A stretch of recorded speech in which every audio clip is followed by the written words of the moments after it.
Hi everyone. This week when we work on writing, we're actually going to start thinking about recipes that we want to include in a cookbook in honor of the story that we're looking at this week. So right here what I'm circling is an example of a recipe from the story Now You're Cooking.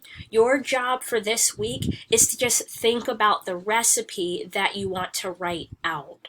So here's one example. Notice it's got the ingredients and the instructions and the picture. We're not going to do all of that this week. We're just thinking about the actual recipe that we want to do our writing on.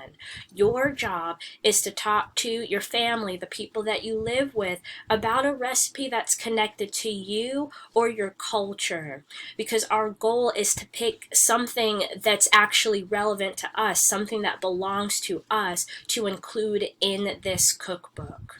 I'll talk to you more about this as the week goes on. Talk to you later.